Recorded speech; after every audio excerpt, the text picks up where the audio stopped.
Okay.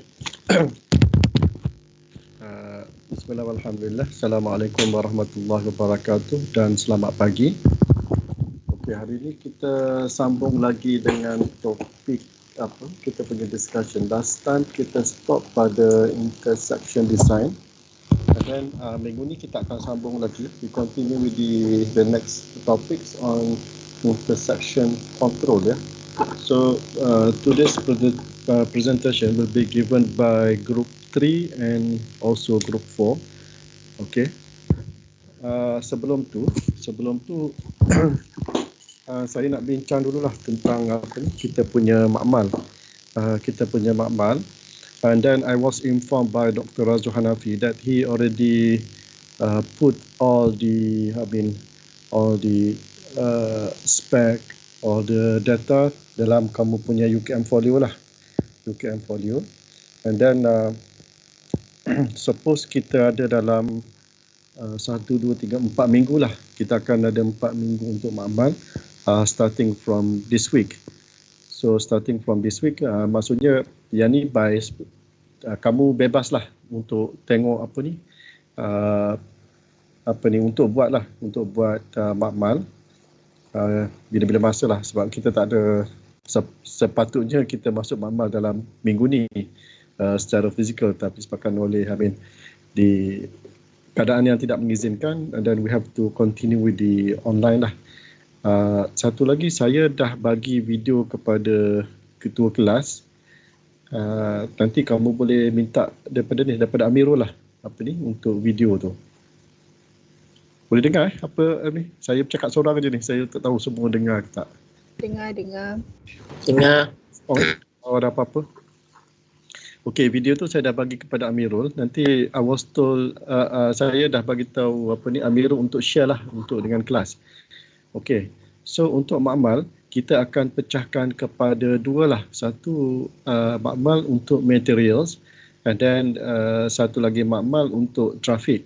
So at the end of the day kamu akan produce dua report nanti. Satu report adalah berkaitan dengan dengan material, bahan pembinaan jalan raya, and the second one kamu akan produce report tentang traffic. And then report tu nanti kamu akan masuk dalam tu lah. Untuk material tu kamu akan hantar kepada saya. And then untuk kelajuan setempat ni akan hantar kepada Dr. Razul Hanafi. Nanti complete report tu akan hantar kepada Dr. Razul Hanafi lah. Okey. Untuk minggu ni kamu boleh tengok dulu ada dua video lah.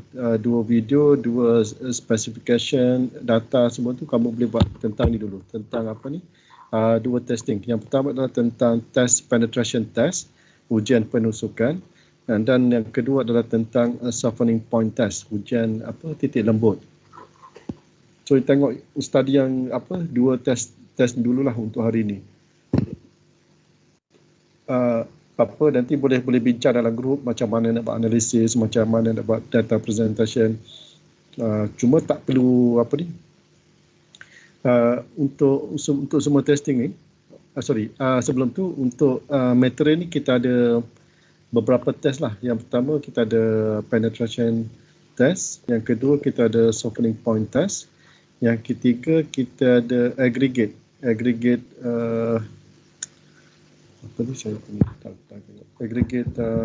testing, and then keempat kita ada CBR, California Bearing Ratio, and then yang kelima kita ada Marshall test untuk tentukan stability and flow dia, dan yang keenam kita ada kelajuan setempat lah.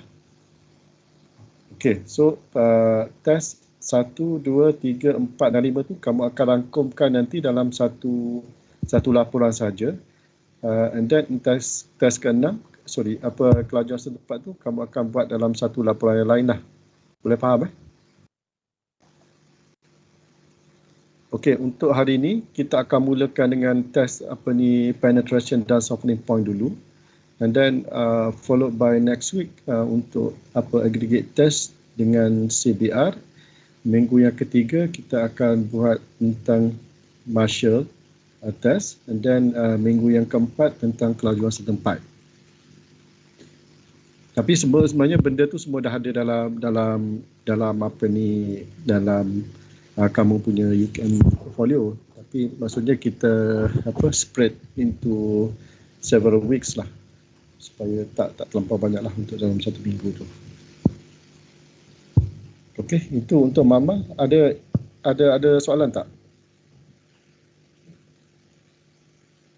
Boleh faham tak? So maksudnya kalau kamu ada masalah tentang apa ni, untuk minggu ni contohnya kita kena run penetration dengan soft name point test. Kalau kamu ada masalah, kamu boleh contact saya lah. Boleh PM tepi saya ke, boleh email ke apa kan. Boleh tanyalah kalau tak faham ke apa tentang testing ni. Ataupun boleh juga tanya Dr. Suzilah lah. She's the expert as well in this area.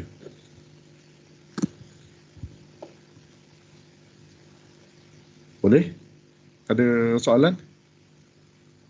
Boleh. Senyap je semua orang. Saya dah minta Amirul share dengan kawan-kawan yang lain. Nanti kamu boleh tengoklah video tu. In fact, sebenarnya kamu boleh cari je dekat dekat YouTube.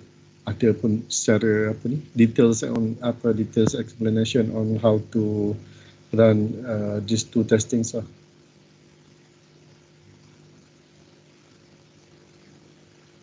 Itu untuk Makmal. Ada soalan tak untuk Makmal?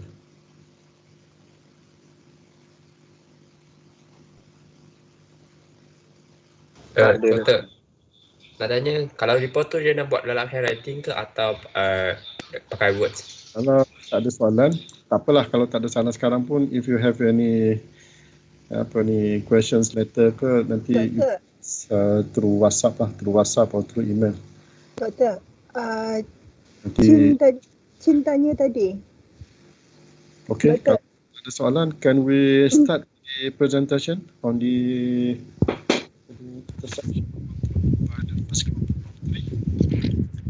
tiga. Doktor, cintanya tadi. Or anything, Dr. Su, that you want to Tak, tadi cintanya report dalam boleh type ke ataupun kena handwriting?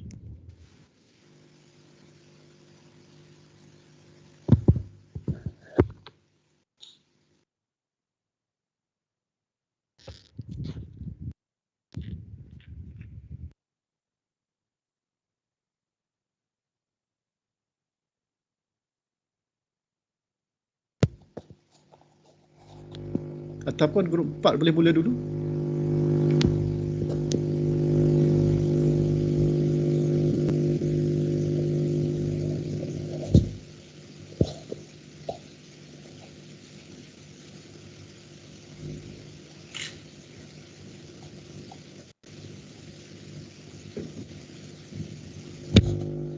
Boleh dengar suara saya tak?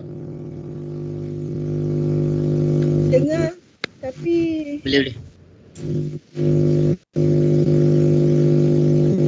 Boleh Z, boleh unmute ke? Saya tak dengar.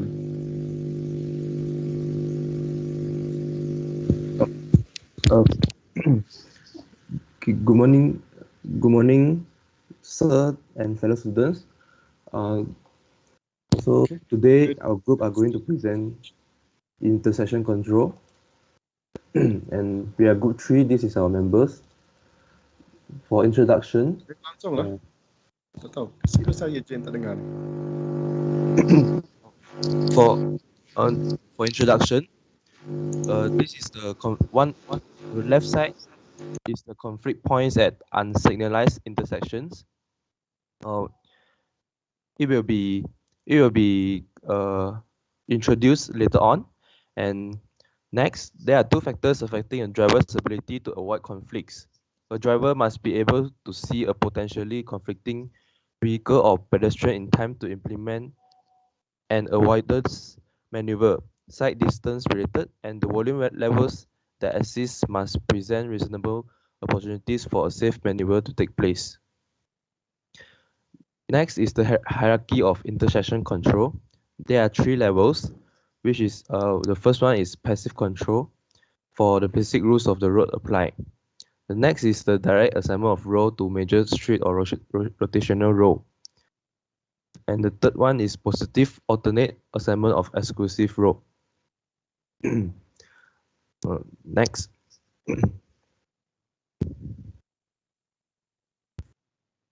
So the purpose for the traffic control is to assign the right of way to drivers and thus to facilitate highway safety by ensuring the orderly and predictable movement of all traffic on highways. And there's a manual on uniform traffic control devices, which is MUTCD. It is a guideline to determine whether a particular control type is suitable for a given intersection. And to be effective, a traffic control device must fulfill a need, command attention, convey a clear, simple meaning, command the respect of road users, and give adequate time for proper response. Next. There are five factors recommended in MUTCD, which is design, and design with combination of size, color, and shape that will convey a message and command the respect and attention of the driver. And the second one is placement. Be located within the cone of vision of the viewer, and the driver has adequate response time when driving at normal speed. And the third one is operation. Used in a manner that ensure the fulfillment of traffic requirements in a consistent and uniform way. And next is maintenance. Regularly maintained to ensure that the legibility is sustained. And last but not least, uniformity. To facilitate the recognition and understanding of these devices by drivers, similar devices should be used at locations with similar traffic and geometric characteristics. So next we proceed to 8.2, which is the conflict points at intersections. So the safety research suggests that the intersection crash rates are related to the number of the conflict points conflict at this intersection. The conflict points means the location in or on the approaches to an intersection where the vehicle's path merge, diverge, or cross. The primary objective in the design of the traffic control system is to reduce the number of significant conflict points. Besides, the factors that will influence the significance of a conflict are the type of conflict, the number of vehicles in the conflicting stream, and the speed of the vehicles in the stream. So, it is first necessary to undertake the analysis of the turning movement at the intersection, which will indicate the significance of type of conflicts. So, next slide. So, from this diagram, we can see there are three types of conflict points, which are crossing, merging, and diverging. So, we can see the left side of the diagram, which is the T-junction. So, firstly, we can see there's a green point, which is the diverging conflict point. The diverging conflict point means that the point that the vehicles may come from one way of the road and they may diverge into two way or more way of the road. And secondly, the yellow color point, which is the merging conflict point. The merging conflict point is the point that the vehicles may come from two or more way, and finally they will meet up in the same point of the road. And thirdly, for the crossing conflict point is the intersection point that the vehicles may also finally meet up after passing the merging and diverging conflict points. And we can sum up these three different types of conflict points to a total conflict points. So next. So there's a factors to control conflicting streams of vehicle at intersections. There are a few types of intersections, which is T intersections, Y intersections, across intersections for 4 legs, 5 or more legs, and not circular, roundabout, and non-conventional intersections, super street, median U-turn, displaced left U-turn, as known as a mid-block pedestrian crossing.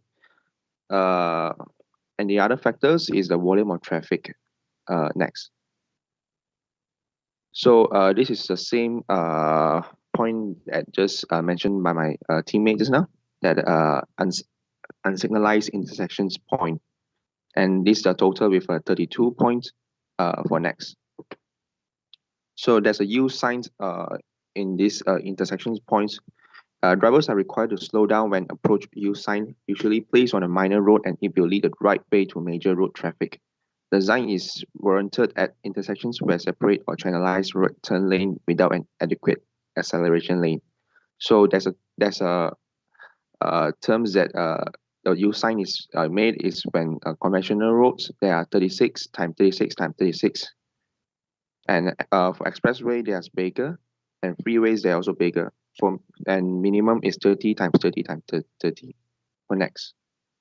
So for stop signs, a stop sign is utilized when approaching vehicle is required to stop before entering the intersections. In contrast, stop sign is not encouraged to use at signalized intersections or on through roadways or expressway. It is encouraged to use on a minor road when intersect a major road. And there's also dimensions where stop signs is designed.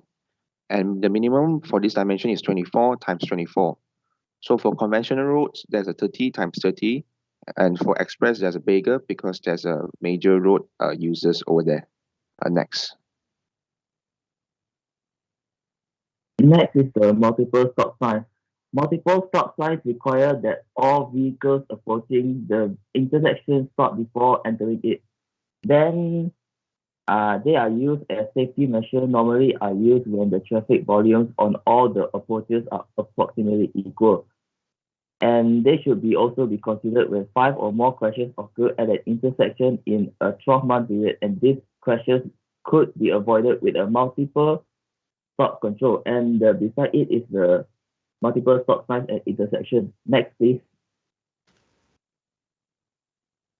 Next is the intersection channelization. Intersection channelization is used mainly to separate turn lanes from through lanes.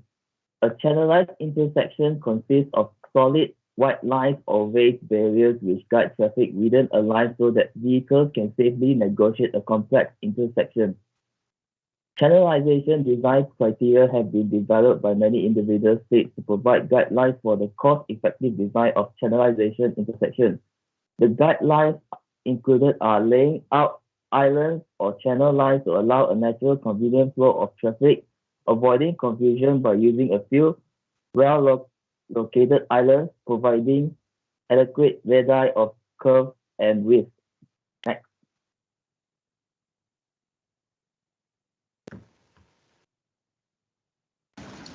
For traffic sign, the primary function of traffic sign is to assign the right of way at intersecting street or highway. If without such control, a continuous flow of vehicles on one roadway would cause excessive delay to vehicles or pedestrians waiting on the other way. Next, hello. Okay. There are 8 warrants for traffic signal installation, which are warrant 1, 8 hours vehicles volume, warrant 2, 4 hours vehicular volume, warrant 3, peak hour, warrant 4, prudential, warrant 5, school closing, warrant 6, coordination signal system, warrant 7, crash experience, warrant 8, roadway networks. Traffic control signals should not be installed unless one or more of the signals warrant in the MUTCD are certified. Next. For warrants 1, 8 hours vehicular volume, we have to see the table for condition A and B to determine whether the traffic signal is required. Next. For warrant 2, and warrant 3, we have to determine by the volumes of major and minor streets and the graph given. Next.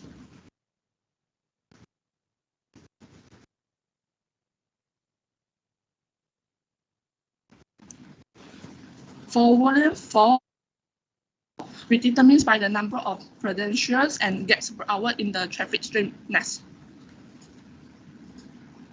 For warrant 5, we determine by number of students during the highest crossing hour. Next. For warrant 6, we determine by progressive movement in a signal system. Next. For warrant 7, we determine by the frequency of crashes happen at the area. Next. Okay, the last variant is where networks.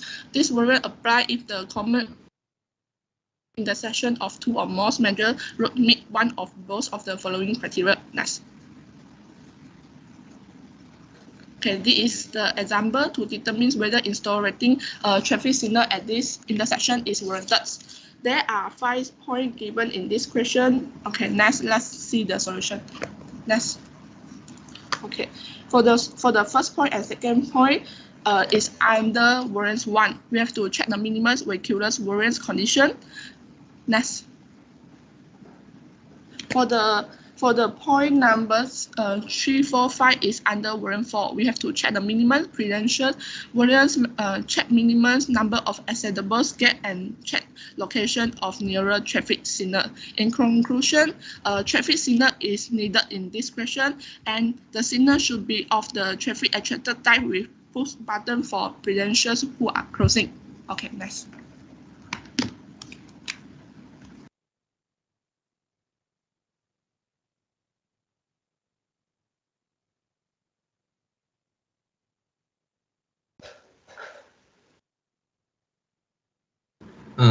So next we proceed to 8.4, which is the signal timing for different color indication. So the signal's efficient operation needs proper timing of the different color indications, which can be attained by adopting the necessary design. So there are various types of the signal times design terminology. So the first one is the controller. The controller is the apparatus that controls traffic signals. Next slide, please. Next.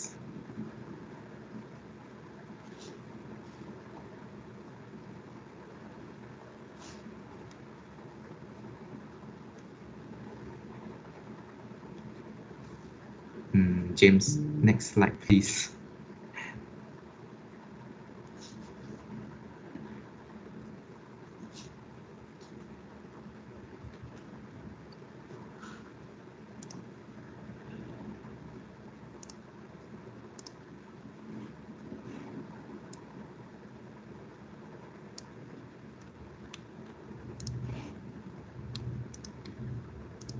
So since James crashed just now, so I share the screen. So next slide. So the second one is a cycle. Cycle is one complete sequence of the operation of traffic signals. And third one is the right of way. The right of way is at traffic signals. This refers to the right of priority to a traffic movement moving in a particular direction. And the next one is a phase, which is also called as signal phase. Signal phase is the part of cycle allocated to a stream of a traffic or a combination of two or more streams of traffic having the right of way simultaneously during one or more intervals.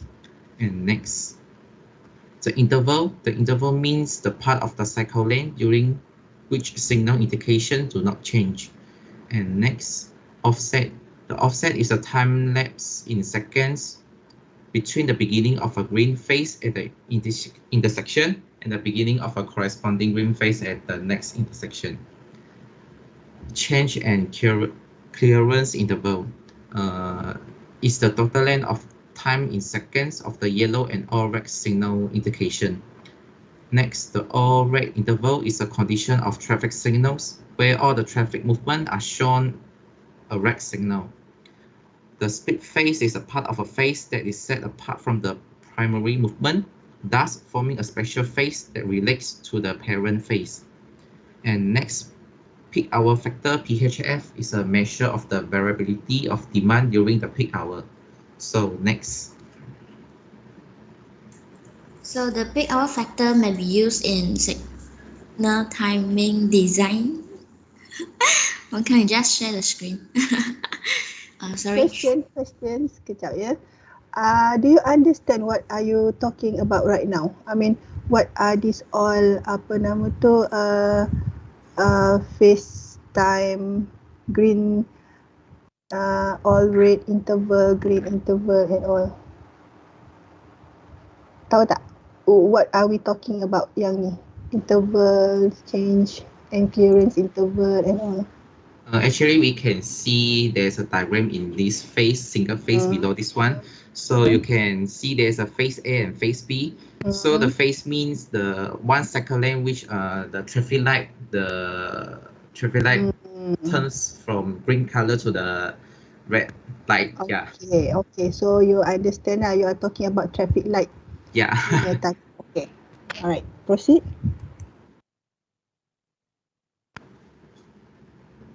So I continue. So for the peak hour factor may be used in signal timing design to compensate for the possibility that peak arrival rates for short periods during the peak hour may be much higher than the average for the full hour. So the peak hour factor time can be the peak hour factor can be calculated using the equation, which is volume during peak hour divided by 4 times volume during peak 15 minutes within the peak hour, and lane group, which consists of one or more lanes on an intersection approach and having the same green phase. And the next one is critical lane group, which is the lane group that requires the longest green time in a phase, and saturation flow rate, which is the maximum flow obtained at a stop line during green from a discharging queue, and it is usually expressed in vehicles or passengers car units per hour. The saturation flow rates depend on an ideal saturation flow, which is 1,900 vehicles per hour of green time per lane. Next. Yeah, this is an example to determine the peak hour factor and also the design hourly volume at an intersection.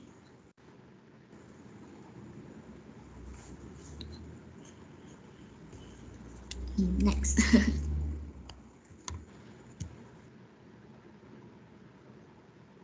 Okay, so for the objectives of signal timing is to reduce average delay of all vehicles and reduce probability of crashes. So these objectives are achieved by minimizing the possible conflict points when assigning the right of way to different traffic streams at different times. So objective of reducing delay sometimes conflict with what that reducing crashes. Number of phases should be kept minimum to reduce delay. So need more phases to separate traffic streams. So for the solutions, adopt a two-phase system whenever possible using shortest practical system length that is consistent with the demand, and multi-phase system could be used at complex intersection to achieve the main design objectives. Okay, next.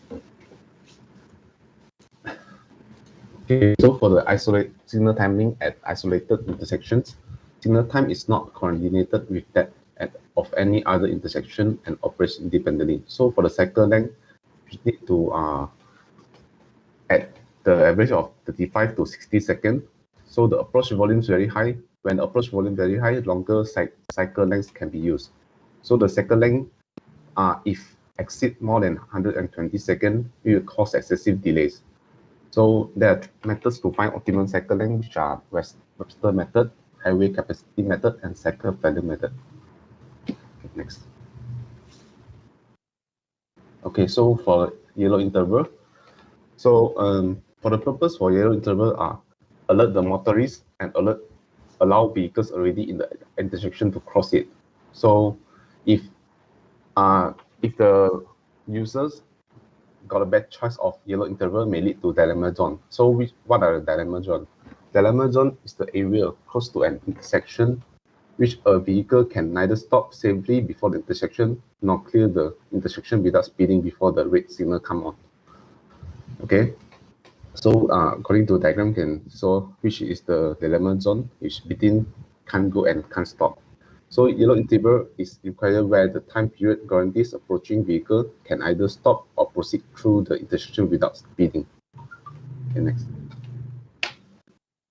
Okay, so for calculating the distance XC, which is the distance within which a vehicle traveling at the speed during the yellow interval cannot stop before approach on the intersection.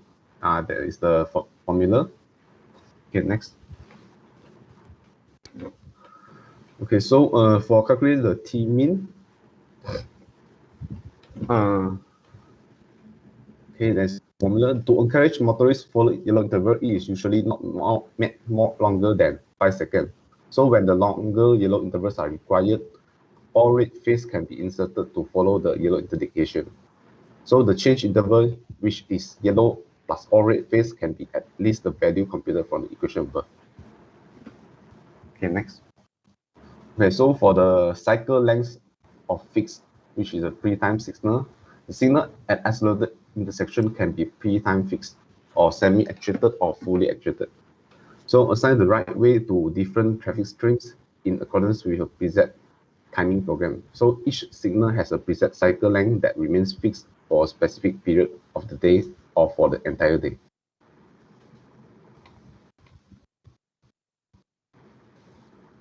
Okay, next. Webster method. Webster shown that for a wide range of practical conditions, minimal intersection delay is obtained when the cycle length is obtained by the equations. This is the equations for Webster to obtain the optimum cycle length. Next. Total loss time. Total loss time is the difference between effective green time and the sum of green and yellow time. This equation is used to express the loss time for phase. The total loss time is given as the sum of loss time for phase plus R, where R is the total rate or rate time during the cycle. Next.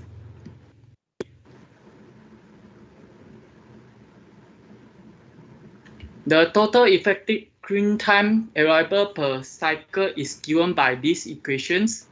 To obtain minimum overall delay, the total effective green time should be distributed among the different phases in proportion to their Y value to obtain the effective green time for each phase. The actual green time for each phase is obtained by these four equations. Next. Minimum green time. The purpose of minimum green time is to allow the pedestrian to safely cross the intersection. These two equations is to express the minimum green time. For the first one is used when the effective crosswalk width is bigger than 3 meters. And the second one is used when the effective crosswalk width is less or equal to 3 meters. That's all.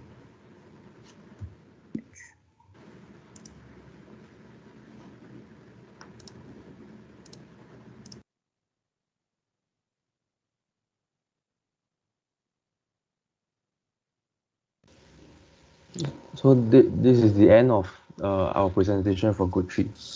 Thank you. Thank you, Group 3.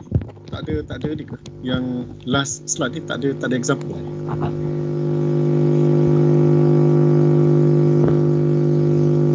Okay, thank you, Group 3. Is there any questions from the floor? Ada soalan tak? To be asked to Group 3. Ataupun Dr. Su ada nak ulas ke? Tak ada, kita tengok Group 4 dulu. Okay. Boleh? Kita will continue with the next group. But before that, for your report, you can use you can type lah. You can type for the report. No need to use handwriting for the report. Yeah. So laboratory report. Alright, can we continue with the next group? Yeah, Group 4.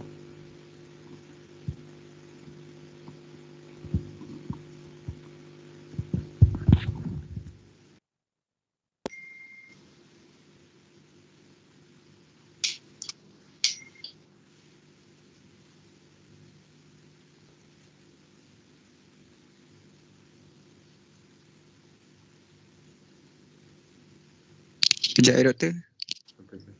Oh, terkejap.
Hello, test.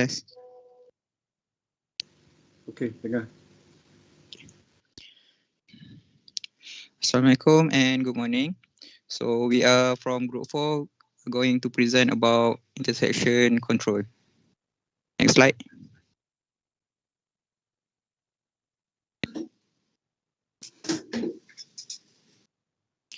As for introduction, intersection is an area shared by two or more roads. Its main function is to allow the change of road directions. A simple intersection is made up of two intersecting roads, whereas a complicated intersection is made up of multiple intersecting roads in the same area. As a result, the intersection is a decision-making zone for all drivers who must choose one of the various options to advance. The flow of traffic on any street or highway is greatly influenced by the flow of traffic via the intersection points on the street or highways, because intersection points often perform at a lower level than the rest of the road. Next. So this is just for a recap. There are three types of intersection, which is one is grade separated without ramps. Second, grade separated with ram, and the last one is at grade. Next slide.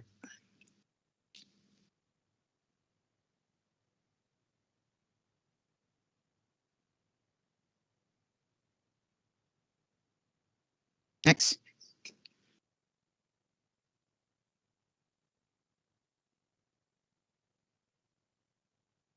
So this is the general concept of traffic control.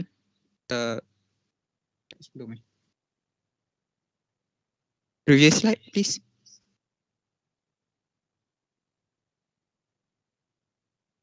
Okay, this is the general concept of the traffic control. So the traffic control has its principal objective to manage the movement of people and goods as efficiently and safely as possible.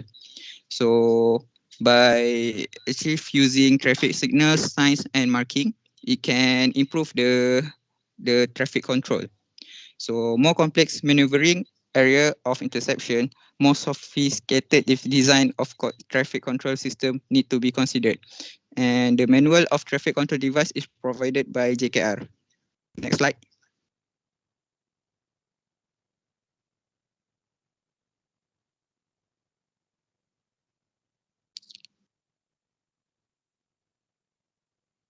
Next. Okay.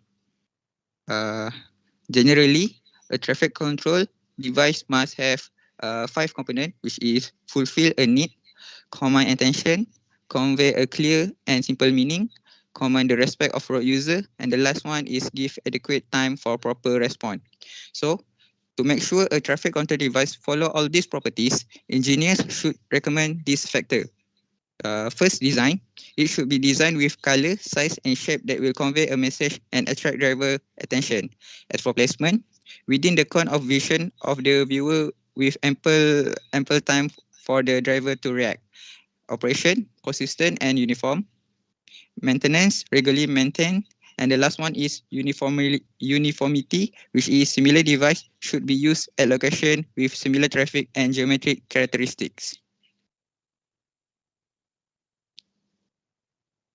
Okay, now I'm going to explain about conflict point and intersection. Conflict points are the points where two vehicles can potentially clash with each other.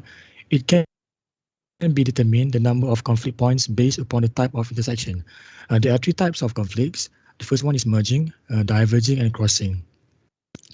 Some vehicle movements are more hazardous than others. The data indicates that minor street crossing movements and left turns on a major street are the most hazardous. Left turns from the major street are less hazardous than the minor street movements, and right turn movements are the least hazardous. Next slide.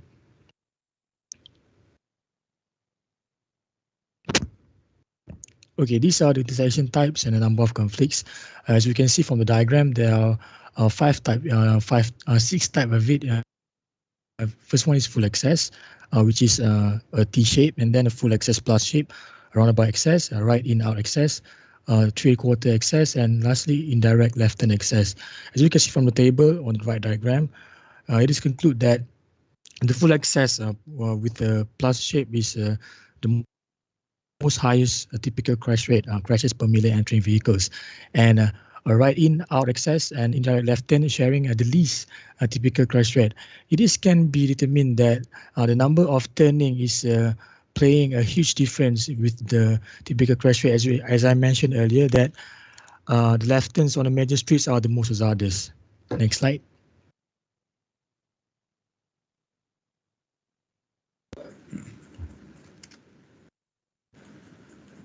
There are a few types of intersection control used to control streams of vehicles at intersections. The selection of a control would depend on the type of intersection and volume of traffic at the intersection. Next. The first one, we have yield signs, and these are the standard measurements of a yield sign. Next. Drivers that approaches a yield sign are required to slow down, give way to any vehicles with right of way. It is not mandatory to stop, but it is a must to stop to avoid interfering with a traffic stream that has the right of way. And next. This is an example of a channelized right turn lane without an adequate acceleration lane. Next. Next one, we have stop signs, and below is the standard measurements. Next. A stop sign is used when a vehicle is required to stop before entering the intersection. Stop signs should not be used at signalized intersections or on through roadways of expressways. And next. This is an example of where a stop sign is used when a vehicle moves from minor road and intersect a major road. Next. Next one is we have multi-way stop signs. It still uses the same stop signs, but the application is different. They are used as a safety measure at some intersections and normally are used when the traffic volumes on all of the approaches are approximately equal. When the traffic volumes are high, the uses of signals is recommended. And below, next.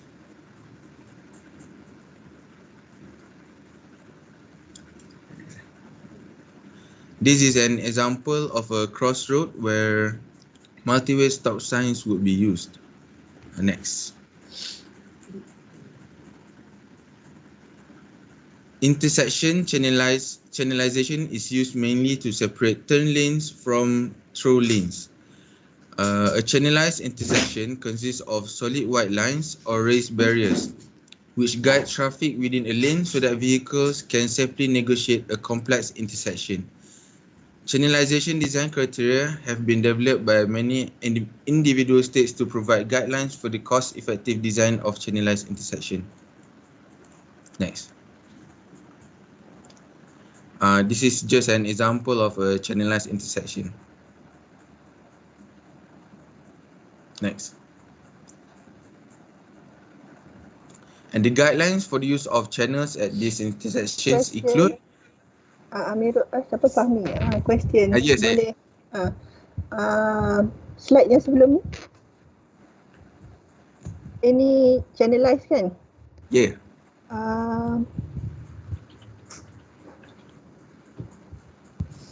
Pada pendapat awak lah, and siapa yang boleh jawab, do you need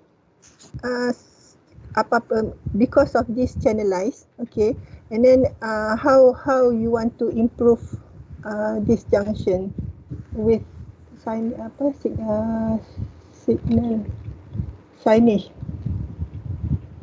Oh, signage untuk intersection ni kita boleh letak stop sign dekat yang macam yang lurus ni kan, yang jalan straight bawah ni, kita boleh letak satu stop sign sebelum masuk sempang kiri tu.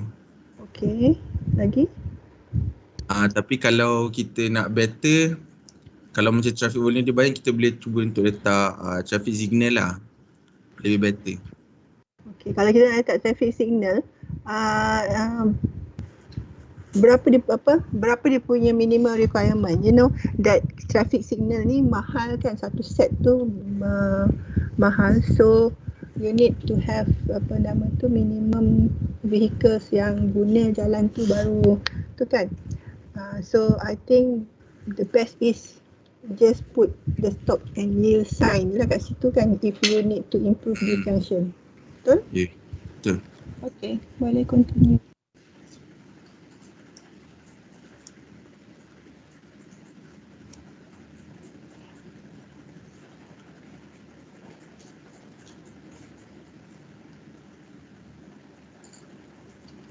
Next video.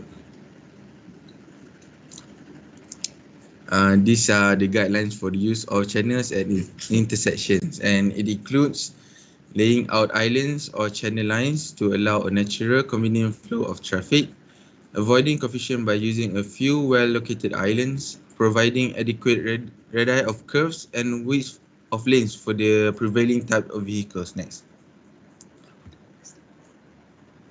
And the final one is we have traffic signals, and one of the most effective ways of controlling traffic at an intersection is the use of traffic signals. And traffic signals can be used to eliminate many conflicts because different traffic streams can be assigned the use of the intersections at different times.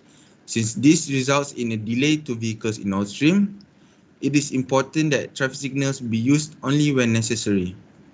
And the most important factor that determines the need for traffic signals at a particular intersection is the intersection's approach traffic volume.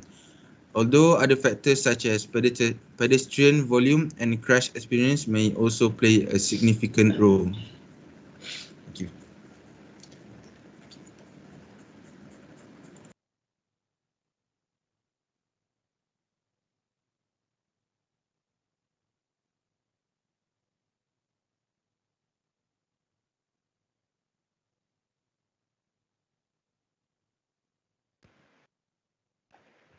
Test. Dengar ke?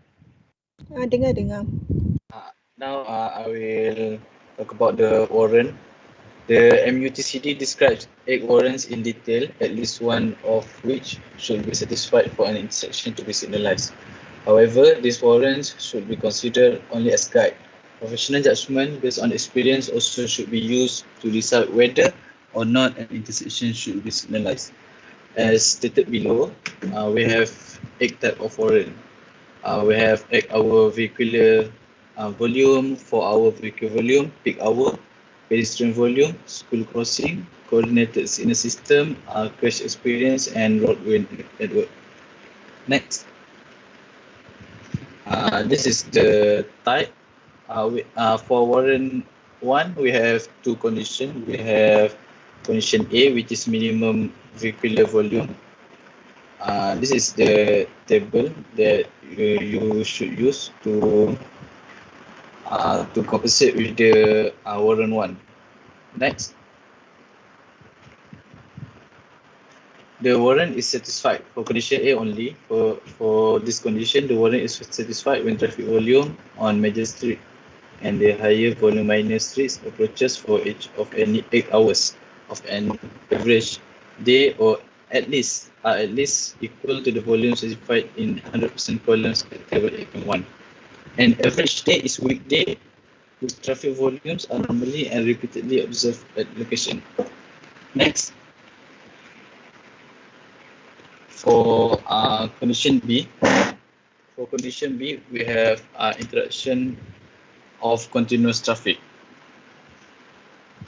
This is the table that you should consider to compensate with condition B. Next. Condition B, the interaction of continuous flow.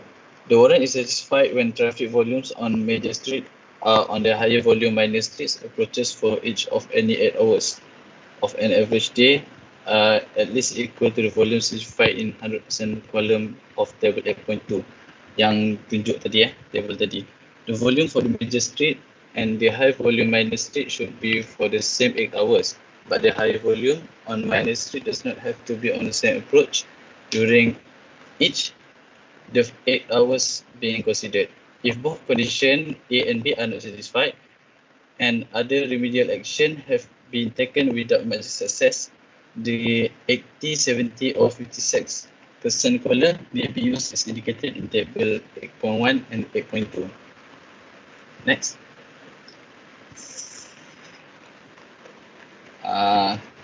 The 4-hour vehicular volume. This is the graph for 4-hour vehicular volume. Next. This one is considered at location where the main reason for installing a signal is high intersecting volume. With the plot of the same graph at the total volume in VEH on the approach of high volume in the minor street against the total volume in VEH on both approaches of the major street at the intersection. When the plot for each of any 4 hours of an average day falls above the standard graph, this warrant is satisfied. Standard graphs are given for different types of line configuration at intersection. The MUTCD also gives different set of standard plots for intersections where 85 percentile speed of the major street traffic is higher than 50 miles per hour, or where the intersection is located in built-up area of an isolated community whose population is less than 10,000. Next. We have warrant 3, which is peak hour. This is the graph for the peak hour. Kejap.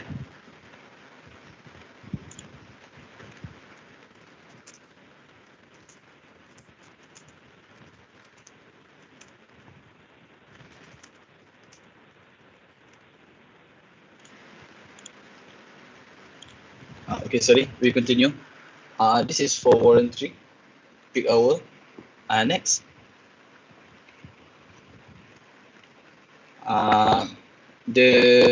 As you can see, this graph for the peak hour and the 4 hour is different according to the higher volume approaches. Follow the y-axis.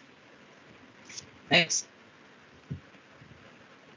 This warrant is used to justify the installation of traffic signals at intersection where traffic condition during 1 hour of the day or longer result in due relay to traffic on the minor street.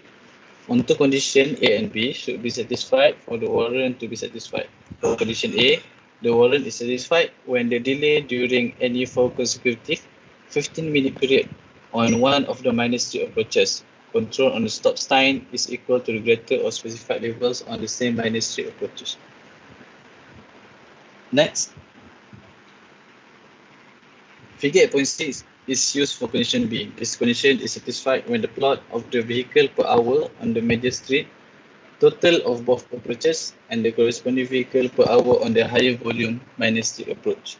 At location where the speed on the major street is higher than 64 km per hour, or where the intersection is within an isolated built-up area with a population less than 10,000. Next. Minimum pedestrian volume. Pedestrian is pejalan kaki. This warrant is used when the pedestrian volume is crossing the major street on an average day is at least 100 for each of any hours or 190 or higher during any hour. There are fewer than 60 gaps that are acceptable by pedestrian for crossing. The nearest traffic signal should be at least 90 meters away from the proposed intersection. Signal used for this warrant should be traffic actuated type with push buttons for pedestrian crossing.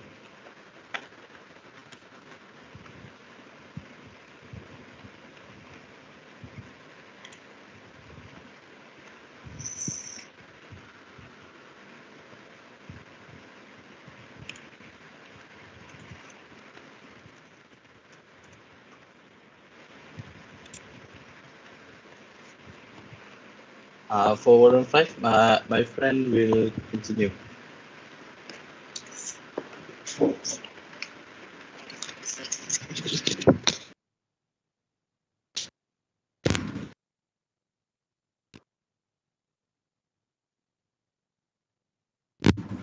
Hello. Hello, dengar? Hello. Dengar. Dengar. Hello. Okay, so warrant 5, school crossing. This warrant is used when the main reason for installing a traffic signal control is to accommodate the crossing of the major street by school children. This warrant is applied when the length and frequency of gaps for safe crossing of school children are not enough. This warrant could be pedestrian activate, and all obstruction to view should be prohibited for at least 30 meters before and 6 meters after the crosswalk. Next. Warrant 6, which is the coordinated signal system. This warrant, which is to install traffic light, will enhance the progressive movement of traffic along a road segment with a coordinated traffic signal system. Unfavorable platooning is a result of when adjacent traffic signal control are at long distance from each other. This warrant is not applicable when the resultant spacing of traffic signal is less than 90 meters. Next. For the warrant 7, which is crash experience, this warrant is applied when the purpose of installing a traffic signal is to reduce the number and severity of car crashes at an intersection. This warrant justifies when car crashes is not reduced after an adequate trial of less restrictive measure. It is warranted when 5 or more injury or reportable property damage only crashes have occurred within a 12-month period. However, the traffic and pedestrian volumes should not be less than 80% of requirements specified in the minimum vehicular volume warrant. The interruption of continuous traffic warrant or the minimum pedestrian volume warrant. Next.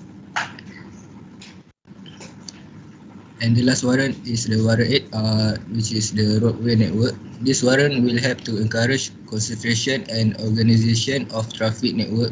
This warrant is applicable at intersection of 2 or more major roads when the total existing or immediately projected entering volume is at least 1,000 during the peak hour of a typical weekday.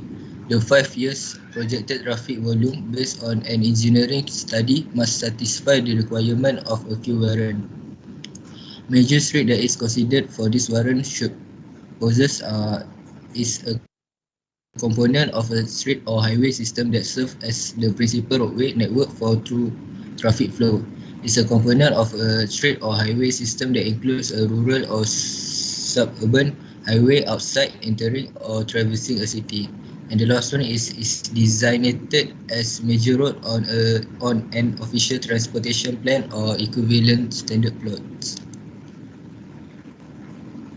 Okay, that's all. For signal timing for the different color indication, the efficient operation of signal requires proper timing color indication. Thus, it is necessary to define the number of terms commonly used in design of the signal time. So, first is controller. Controller is a device in a traffic signal installation that changes the color indicated by the signal lamps according to the fixed or variable plan. Cycle length. Cycle length is the time in seconds required for one complete color sequence of the signal indication. Signal phase is the part of the cycle allocated to a stream of traffic or a combination of two or more stream of traffic having the right of way simultaneously during one or more interval. Interval is any part of the cycle length during which signal indication do not change.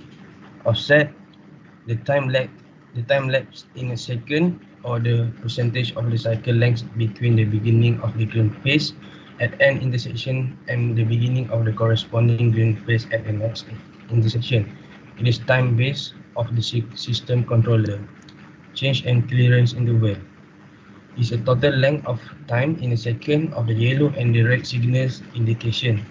A red interval is a display time of red indication for all approach. It is sometimes used as a phase exclusively for pedestrians crossing or to allow vehicle and pedestrians to clear very large intersection before opposing approach are given the green indication. Next. So this is the four-way intersection, which has two phases, phase A and phase B.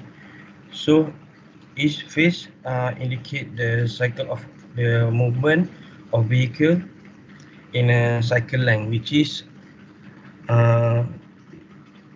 cycle length is one complete color for a signal. Next, split phase. Split phase is the part of a phase that is set apart from the primary movement, thus forming a special phase that relates to the parent phase. Peak hour factor is a measure of the variability of demand during the peak hour. It is the ratio of the volume during the peak hour to the maximum rate of flow during a given time period within the peak hour. For intersection, the time period used is 15 minutes and the PHF is given as this. Volume during peak hour divide by 4 times volume during peak 15 minutes within peak hour. PHF may be used in a signal timing design to compensate for the possibility that peak arrival rates for short periods during peak hour may be much higher than the average for the full hour. The design hourly volume can be obtained by DHV. DHV is DHV. Not all factors that affect PHF have been identified. It is generally known that PHF is function of the traffic generators being served by the highway, distance between these generators and the highway, and the population of the metropolitan area in which the highway is located. Next. Lane group. A lane group consists of one or more lanes on an intersection, approach and having the same green phase. Lane group for each approach are established using the following guidelines. First is separate lane group should be established for exclusive left turn lanes unless the approach also contains a shared left turn and through lane. In such case, consideration also should be given to the distribution of traffic volume between the movement. These same guidelines apply for exclusive right turn lanes. Second, when exclusive left turn lanes and exclusive right turn are provided on an approach, all lanes are generally established as single lane group. The last one, when an approach with more than one lane also has a shared left turn lane. Okay, then critical lane group. The lane group that require the longest green time in a phase. This lane group therefore determine the green time that is allocated to that phase.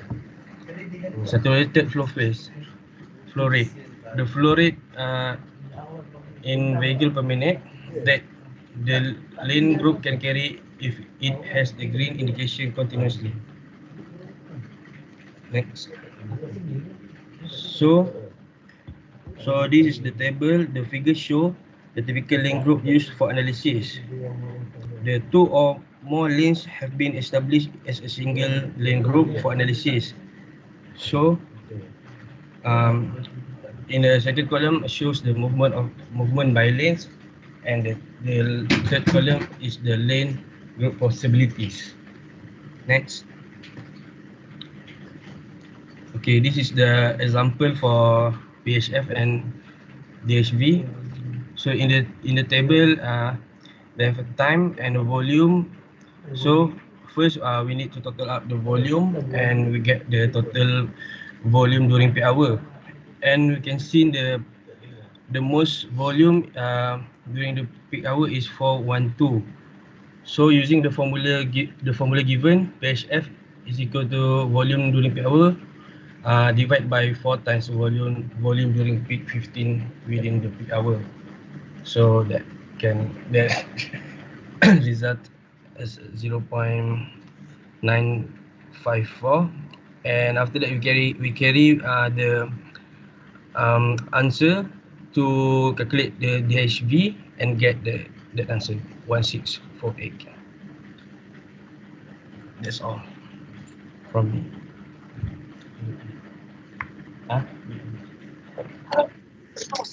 Okay, hello. The objective of signal timing is, first is the main objective is to reduce average delay of all vehicles. Next is to reduce the average delay. The number of distinct phases should be kept to minimum.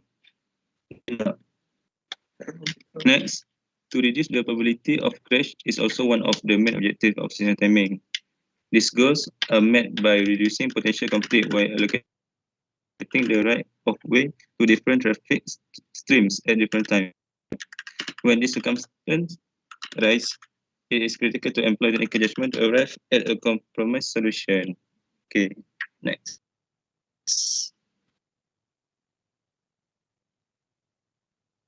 Okay, signal timing at accelerated intersection. It is based on relative volume and acceleration flow. For the signal phasing, it is based on relative volume within constraints of minimum green time for pedestrians. Okay, next. This is the example of signal timing solution. Okay, next.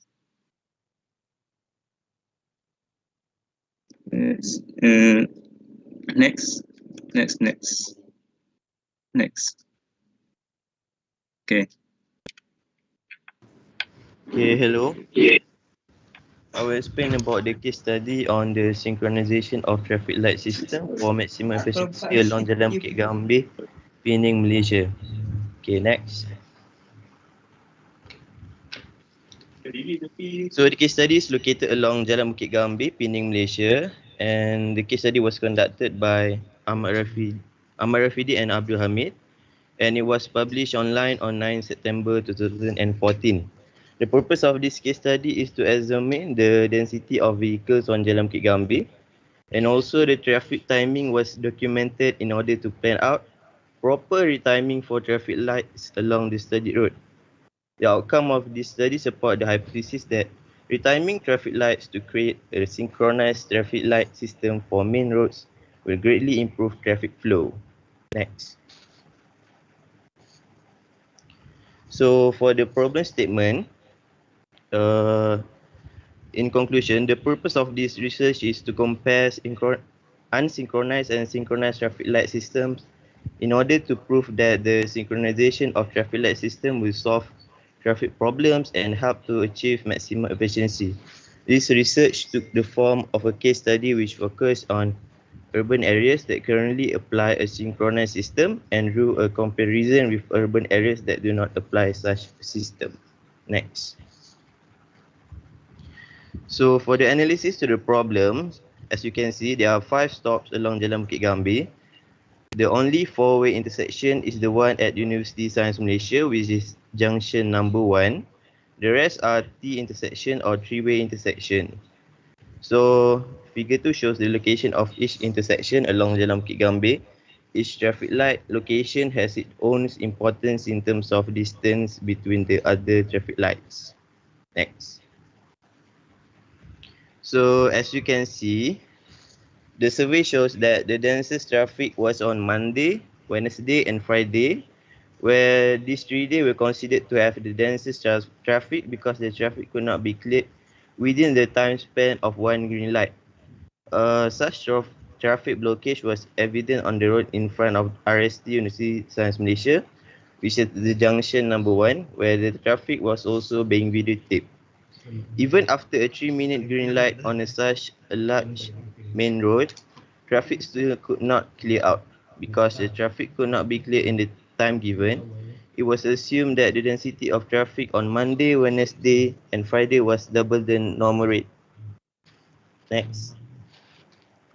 So for the solutions to the problems, by using an offset traffic light system, continuity in traffic lights could be achieved. An offset system works based on the time between the start of the green light at one intersection and the start of green light at another intersection, as you can see in the figure 4. The offset defines the movement of traffic along a major road, also referred to as progression. It is very important to observe and fine-tune an offset system in order to plan for real traffic speeds and conditions to ultimately help reduce stops and slowing. Next.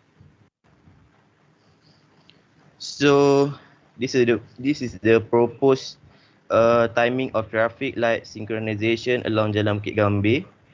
So this involves the distance between the traffic light, the time taken to drive between lights, and also the green light time. So as you can see, it only takes about 2 minutes from the first traffic to the fifth traffic after the traffic light synchronization. Next. So for the conclusion, this study took a closer look at all the process involved in a traffic light system, which involve the synchronization of traffic light timing and also the timing to clear vehicles in one go.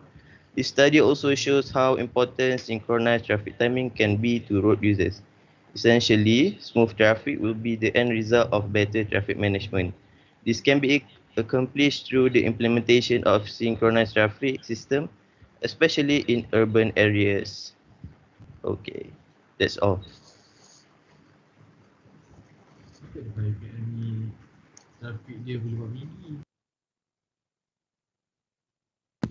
Habis dah. Okey, terima kasih kumpulan 4. Quite interesting case study.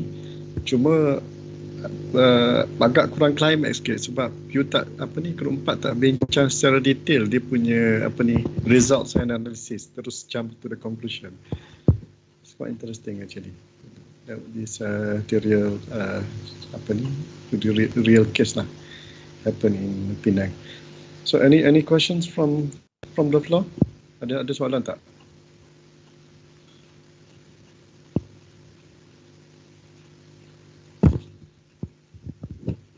Tak ada soalan. Dah penat dah. Dr. Su, ada komen kah? Good presentation from both groups. It's just that I realize, I don't know, actuated actuated signal covered tak dalam this topic? Actuated yang mana Dr. Su? Tak, macam tadi semua contoh yang diberi itu yang pre-time punya signal kan. So biasanya salah satu daripada the downside of this pre-time signal ni is that kita kalau drive biasa experience kan, walaupun tak ada kereta, kita terpaksa tunggu kan. Dapat pula kalau intersection yang besar tu, and then dia punya waiting rate dan phase dia tu agak lama kan. So there is another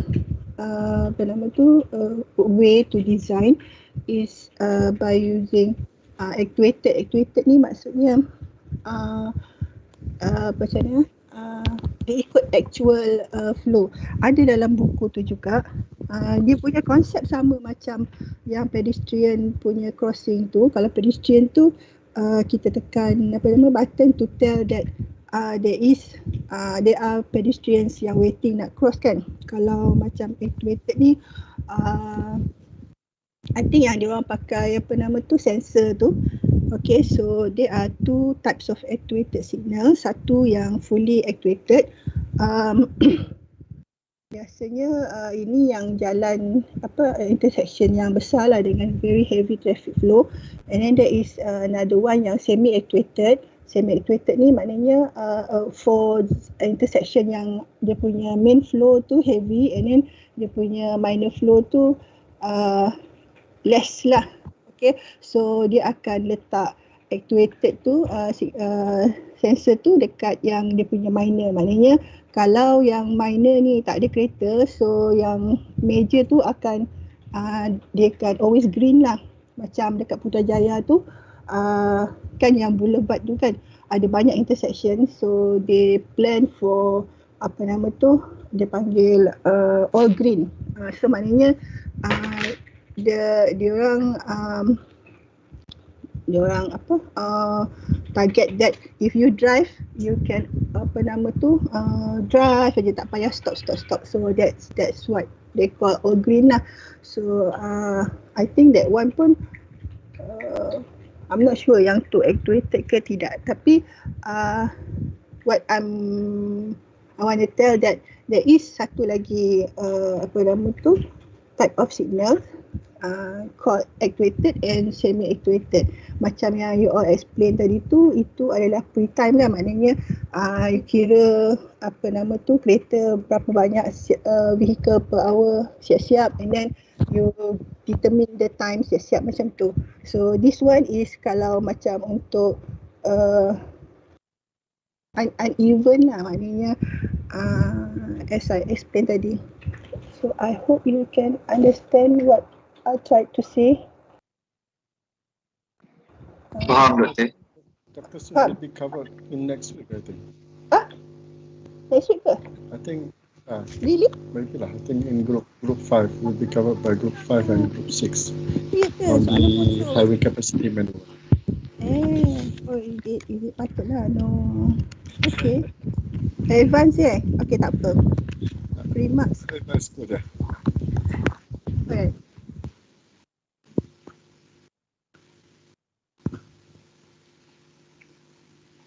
Okay. Ada lagi? Ada anyone to comments or anything?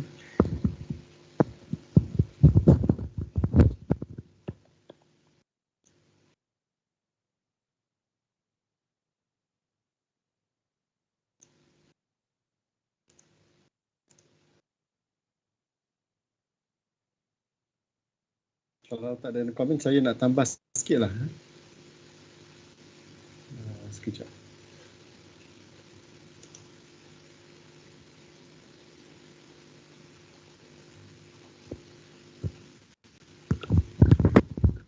Boleh nampak saya punya skrin ke? Boleh. Nampak, Doktor? Boleh, okey. Okey. Yang ni saya nak tambah sajalah yang tadi kamu ada duk cerita tentang apa tadi? General concept of traffic control lah kan. So actually kalau kita bercakap, of course kita ada signage. Kita ada signage. Yang ni sebenarnya saya dah letak dalam apa ni Teams lah. Nanti kamu tengok dalam arahan teknik jalan. Ini yang kita pakai lah. This one is according to Malaysian specifications. Dr. Su, please correct me if I'm wrong ya. Kita ada banyak lah.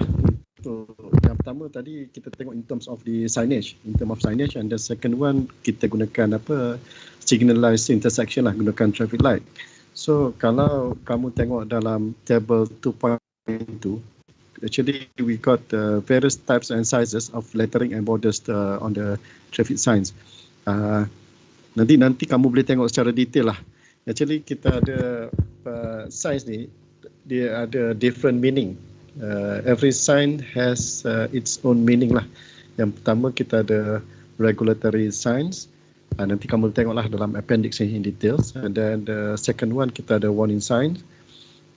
Kita ada temporary signs. And then fourth one we have the guide signs, which can be further details into the destination signs, directional signs, distance signs, information signs, general service, recreational, historical and cultural interest areas.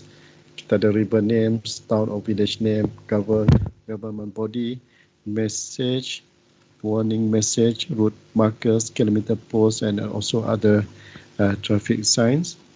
Kita ada gantry signs, apa lagi ni?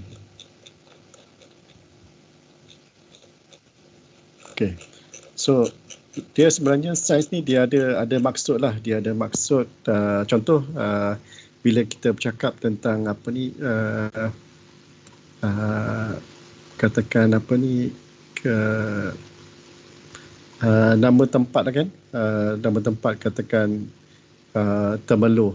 So nama tempat tu dia punya sign selalunya kita akan gunakan colours putih dengan white and blue, ya, itu untuk to indicate the the place. And then kalau contohnya kalau yang biasa tepi jalan, kalau tengok apa yang sign warna merah dengan putih, this one is indicate the warning signs lah, macam berhenti, yield sign, itu gunakan warna lah. So actually this kita ada standard warna lah, standard colors to be used for each traffic signs. And then contohnya kalau temporary signs ni, kalau ada kerja-kerja pembinaan, contohnya construction, kita akan gunakan color orange and black kan. Orange and black itu kita gunakan untuk temporary signs lah. So sebenarnya size, colors, even size, katakan huruf yang kita gunakan dalam dalam every signpost tu, dia ada standard lah, standard specification. So normally as the consultant, kita akan design according to the specifications, and then after that, kalau you as the consultant lah, you akan design according to the specification, and this one will be checked thoroughly by the road safety auditor. Road safety auditor akan check lah. So maksudnya kalau let's say kita design is not according to the specifications, and then dia akan tendang lah. Our design will be written back, and then we have to redesign according to the specifications. So setiap negara tu dia akan ada specifications. So normally kalau untuk JKR punya jalan, kita akan follow according to JKR lah, JKR specifications. Yang inilah yang kamu boleh tengok dalam guide sign design and application. This one is according to ATJ 2E 87. Actually 87 is menunjukkan tahun yang mana specification ni di establish lah, disediakan. And then kalau tengok, mungkin kalau tengok dekat highway agak different sikit lah, because that one will follow the Malaysian Highway Authority specification. Dia ada LLM, Lembaga Lebuhraya Malaysia, dia pun ada dia own specification. So maksudnya kalau kamu sebagai engineer, kamu akan tengoklah dia punya necessity, dia punya keperluan. Kalau untuk jalan JKR, kita akan design according to JKR standard. And then kalau highway, we will going to follow this Malaysian Highway Authority specification. So yang ni penting lah kan. And then kita penting yang mana kita perlu tengok in terms of dia punya size, dia punya ketinggian, itu penting. And then also dia punya location, you have to justify. Contohnya kita nak letak signage tu dekat mana. Adakah berapa jarak dia daripada tepi jalan. Contohnya, I think in many cases, for example, bila kita letak pada tempat yang tak betul, most probably kena langgar biasanya oleh lori apa semua lah. Sebab tu kalau kamu tengok banyak traffic sign tepi jalan tu, nampak ada yang terlanggar rosak apa semua. This one is because we didn't put those signage at the proper place lah. Itu biasa yang berlaku lah. Itu yang kita kena tengok. And then jarak, and then of course warna is very important. Sebab nanti kamu boleh tengok juga dalam guideline ni, we have to choose the right chart lah, colors to ensure that the sign can be seen in both daytime also during the night time, supaya kita boleh tengok lah kita punya signage tu pada waktu siang, daytime, and also during the night time lah, pada waktu malam. And then selalunya kalau in terms of the road safety auditors point of view, dia akan buat check lah kita punya signage tu can be seen during the daytime. Maksudnya dia akan go through gunakan kereta Dia biasanya road safety auditor ni dia akan gunakan kereta biasa lah. Dia punya requirement to use kereta biasa and then try to drive during the daytime and then also in the night time. So maksudnya daripada lampu kereta tu, kalau ke depan tu we can see the signage clearly.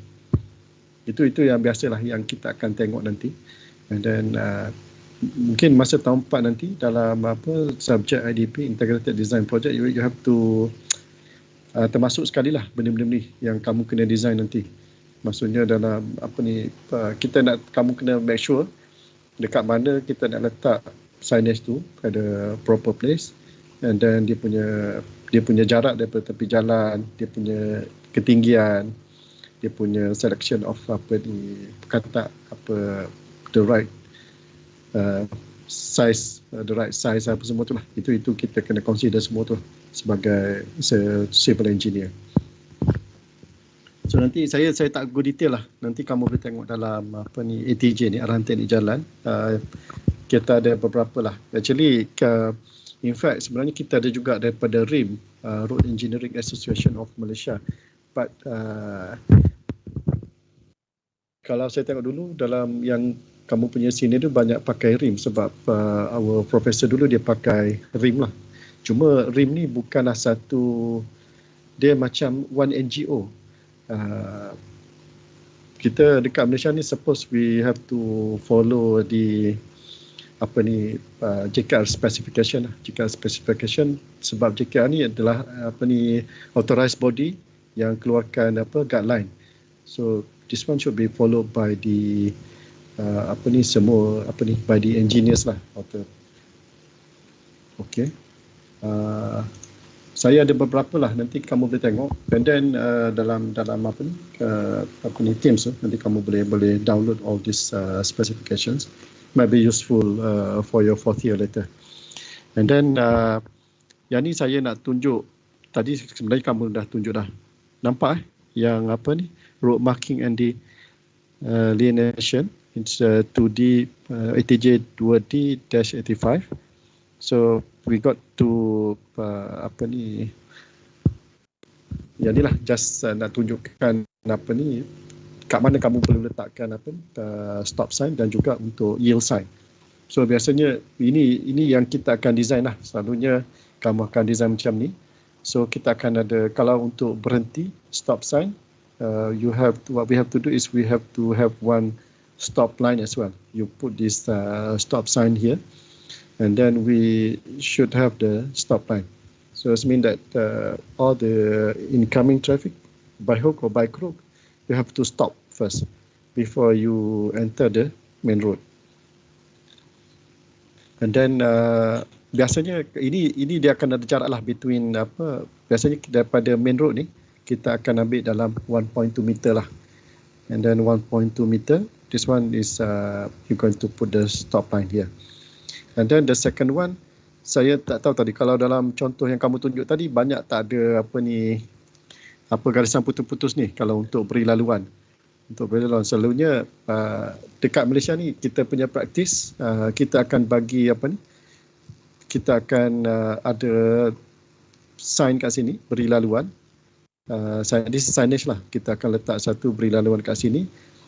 Normally kalau give way mark on the pavement ini biasanya option lah, option. If you got some extra money you can put, but I think normally kalau dah ada signage beri laluan kat sini, ini pun dah cukup lah. And then kalau dalam contoh tadi tak ada, yang kamu punya tak ada yang ni, tak ada garis putus-putus. Normally dekat Malaysia kita akan provide both, satu signage and then satu lagi give way line. This one is normally if the consultant doesn't provide with this give way line, the road safety auditor will ask you to provide. Dia akan return balik lah lukisan tu and then minta kita sediakan give way line. So dia datang in pair lah, satu beri yield sign, beri laluan sign, and also this give way line lah. Okay, ini di dalam ni lah. So yang ni kamu take note lah dalam apa ni fourth year nanti pun kita akan involve dengan kedua-dua ni lah. Dan ini perkara kedua. Perkara ketiga yang saya tertarik tadi, apa yang some of you talking about the warrant lah, warrant 3 tentang sekolah. Tentang sekolah selalunya kita either you use this signalize, gunakan traffic light to stop the traffic, ataupun yang selalu itu, this one is quite costly lah. Ataupun satu lagi, kalau selalu orang pakai juga dekat sekolah ni adalah pedestrian, pedestrian crossing, jejantas untuk pelajar. This one is dia akan tengok nantilah, ada in terms of cost. Kalau kita ada duit sikit, kita akan go for the traffic light lah. Tapi selalunya kalau tak ada duit, we go for the jejantas untuk pelajar melintas. I think budak-budak ni dia kurang sikit untuk melintas menggunakan jejantas. And then the third ones, normally what we do is we try to enhance the safety. Biasanya depan sekolah ni kita akan gunakan either you can use the rumble strip ataupun yellow transverse bar, and then satu lagi pair with the dengan signage. Selalunya depan sekolah kita akan gunakan sign 30 km/h. Even as I said, as I mentioned before, signal tu adalah sebenarnya very powerful signage ni. Bila kamu letak dalam 30 km/h, even though jalan tu kita design dalam 60 km/h, tapi initial design tu akan terbatal disebabkan oleh kita letak signage tu. Kita letak signage 30 km/h. Let's say kalau we drive and then we hit the school children in front of the school, and then sebenarnya salah kita lah, sebab kita driving more than 30 km/h. Salah student tu ke salah kita ke, at the end dia akan jadi salah kita, sebab you speed speeding more than the limit speed design. Sebab tu signage tu can overrule the initial design of the speed limit of that road. Satu lagi sekarang ni, kalau I don't know whether all of you aware or not, sekarang there's a campaign. Ini yang 30 km/h, sebenarnya kalau kita langgar, pelajar lah, katakan budak-budak ni pada 30 km/h, secara teknikalnya pelajar tu tak yang dilanggar tu tak akan mati lah. Itu secara teknikal lah. I mean, kalau telah berlaku accident, tak akan berlaku kematian. That's why I don't know whether if you're aware or not, very recently this UN, United Nations, already launched a new campaign. I think this one is just 2 weeks ago. The campaign was started from 17th of May until 23rd of May. They call as a campaign called as the Street for Life, ataupun Love 30. Yang mana the campaign is try to encourage bandar-bandar, the speed limit dalam bandar tu to be reduced to 30 km/h only. Kalau kita tengok dalam bandar-bandar besar seperti dekat London, dekat Australia, test I think, and then there's one, several places in Australia, they already implemented this speed limit dalam 30 km/h, 30 km/h in this big city, and then it is proof that the accident can be reduced tremendously lah. And then they call us the sebagai bandar yang selamat, as a safe city, something like that. So this is the very recent campaign organized by the United Nations and also this federal FIA, Federal International Automobile, something like that. This society lah. Okey, saya ingat itu sajalah yang saya nak tambah. Ada lagi yang nak tambah? Nanti kamu tengoklah semua detail ni.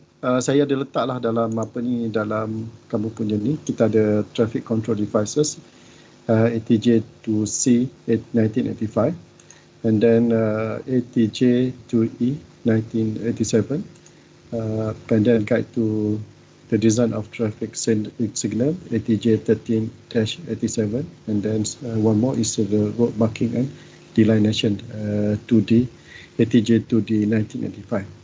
Because I think most of these specifications or standards had been established in somewhere in 1980s. Ada soalan tak?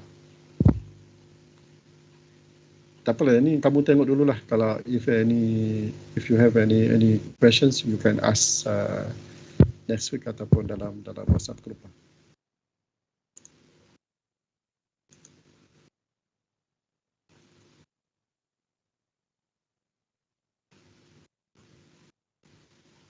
Ada soalan? Tak ada, Doktor. Okey. So kalau tak ada soalan, kita boleh, I think it's already 1.5 jam ni. Kita boleh stop dulu dekat sini. And then petang ni dah boleh tengoklah sekejap lagi ke ataupun bila-bila lah, whenever you have a free time. I mean, in group you can have a look on those two first testings on the penetration and softening point. And then boleh start lah macam mana merancang untuk how we going to write the report later. Okay, kalau tak ada apa-apa, thank you very much. Terima kasih semua. Kita akan jumpa lagi dalam next week pada masa yang sama, pada hari yang sama. Okay, thank you. Terima kasih semua. Thank you, Doktor. Thank you, Doktor. Terima kasih. Thank you. Thank you, Doktor. Thank you, Doktor. Thank you.